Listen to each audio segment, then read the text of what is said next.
Michael Dixon, the punter, didn't get named. And his Twitter handle was only 6 letters long. It's not you got to find a space. It's no good. When you mess with punters, you mess with me.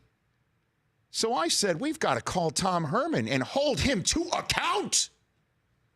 And that is the way I welcome in the new coach of Texas football, Tom Herman, here on the Rich Eisen Show. How are you, Coach? I'm doing great, Rich. What a welcome. I appreciate that. I'm fired up, Coach. You know what I'm saying? I got fired up. Yeah. So why'd you slag on your punter like that? I just kind of a fun little deal I do since I've been a head coach. I refuse to call specialists by their name until they graduate. I got a hard time. Hopefully Mike only plays about six plays a game, hopefully,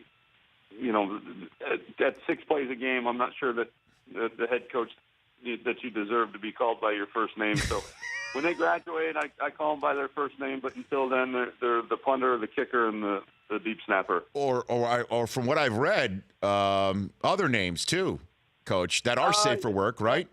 When they screw up, yeah, they've been called other names, but whiskey drinkers, whiskey drinkers, chain smokers. Is that true? I don't know that I've ever called them that name, but I like to have fun and think because they kick for a little bit in the beginning of practice, then you don't see them until the end, and you're like, well, where did you guys go? What do? You over there drinking whiskey and smoking cigarettes all day long? No, Matt Hasselbeck always says that if you want to know what's going on in a soap opera or a TV show, you ask the punters and the kickers because that's what they're doing during practice. That's what he would always tell me. Yeah, I think they sneak away into the equipment room and watch Days of Our Lives or something like that. I've been holding up for punters and kickers too, Coach, for years, and I just saw that, and I just figured I just had to kick the tires in this whole thing, and maybe. No, I know, and I appreciate you standing up for the little people in this business, but when they graduate and okay. They do really good, and the good thing is our punter, he was a Ray Guy finalist as a sophomore last year, and so from what I've heard, he's a pretty good player, and so, but that's still not going to change my stance on when I officially call him by his first name. Well, I guess, hey, look, things have been working out for you on how you conduct yourself and your business. Now head coach at Texas. I do want to talk about your journey because it's fascinating to me that part of your background comes from the sports television business where you were a production assistant and cutting tape for Fox Sports, correct, Coach? Yeah, NFL on Fox. Actually, I would drive to the set on Sundays, and I can't remember my title, highlight coordinator or whatever, but I think my job was to sit and watch a game and log the game, and each screenshot when the camera would make a different screenshot, I would log it. Hey, close up on Emmitt Smith. Whatever the case may be. And then so when Howie, JB, and Terry, when you're watching the Packers versus the Vikings, and they say, hey, let's find out how the Rams and the Falcons are doing. That little 10-second, 15-second highlight deal would be my creation, and I thought I wanted to be like you, Rich, to be honest with you.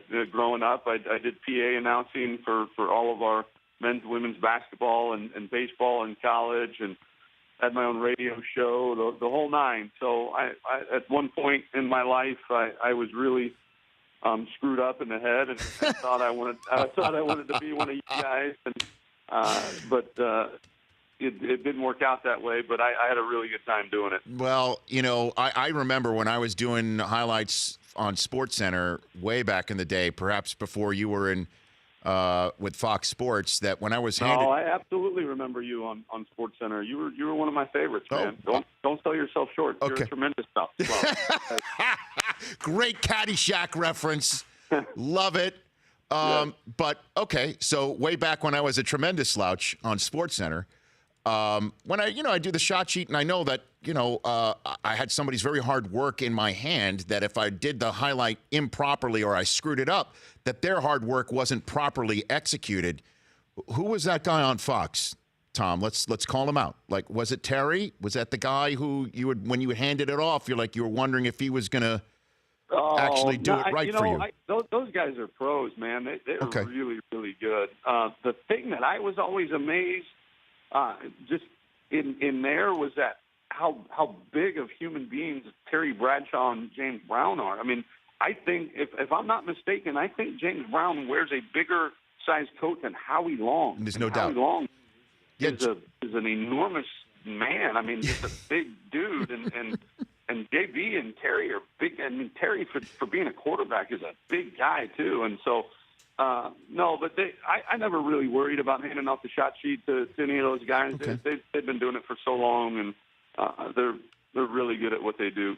So when did you, Tom Herman, now of Texas football here on the Rich Eisen Show, when did you decide, I'm gonna go through the process of becoming a coach, a football coach? How did that transformation begin?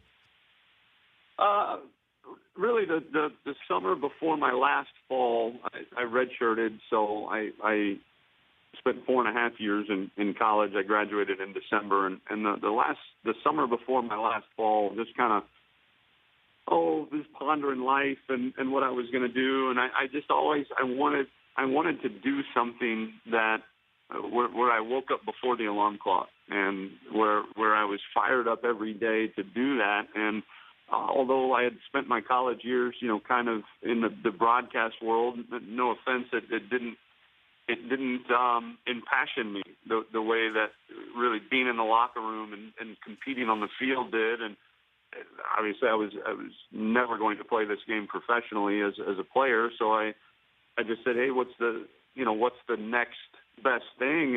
And to me, it was coaching, and I knew that I could always do this, and it's very nomadic. It doesn't pay very much. I mean, my first job was $5,000 a year coaching Division III football, and I always knew at 30, if it wasn't for me, or 29, 30, 31, that I could always hang up the whistle and go do something else. But I knew that if I was sitting in a cubicle somewhere or doing whatever, selling insurance somewhere, and at 30, 31 years old, if I wanted to go be a coach, that was probably an impossibility. So I said, hey, I'm going to try this while I'm young and see if it's for me, and it stuck. Tom Herman, Longhorns football coach, joining me here on the Rich Eisen Show, and now you are running the Texas football program with a camp opening up next week. What do you tell the rabid Longhorn fan base that is dying for a quick turnaround? What do you tell them, Coach? Well, I tell them it's good to have expectations. It's good to want to win. I think that's, as Mac Brown quoting Darrell Royal, this is one of, if not the best jobs in the world, because tens of millions of people care passionately about how well you do. It can be also a very difficult job because tens of millions of people care very passionately about how you do. And so I think it's good to have expectations, but I think it's also smart to be realistic that, we've had 3 straight 7-loss seasons, and to expect, let's look at history. History isn't full of very many programs that have gone 3 straight 7-loss seasons, and then boom, you win 12 games or 13 games, or, you're playing for national championships. That I think that if we can turn the corner and we can, when you turn on your TV, Rich, and when people are in the stands, if they can say that's one of the hardest playing, hardest hitting, most physical teams that I've seen, then we'll be on the right track, and the wins will come eventually if we can accomplish those goals. So if my goal going into this interview, Coach, to finish up, was to change your mindset on that punters are people, that they're human beings too. I did not accomplish this goal. Can I leave you with any sort of change of heart on the fact that these people are human beings on the planet who need to be named? Coach? The human beings on the planet I'll side with need to be named. Absolutely not. No, you're 0-1 on that try there, Rich. That when you only play 6 plays a game and you kick the ball for a living, then no, you change momentum. You change momentum. You change field position. Come on. I mean, we play a tremendous amount of starters on our punt team. It's phenomenal. One of our 4 plans to win is win the special teams battle and the hidden yardage. And so I realize their importance, but it's, again, just a fun thing that I like to have. And maybe it encourages them to get their degree as well. It is all about the kids when it all comes down to it, huh? No doubt. It's just a form of motivation to get your degree, and then I'll call you by your name. Oh, gosh. Coach, it's been a fun chat getting to meet you. I hope it's the first of many times on this show, and I'll try and change your outlook at some point. All right, Rich. Enjoy listening to you, man. Hope Thanks. Longhorns.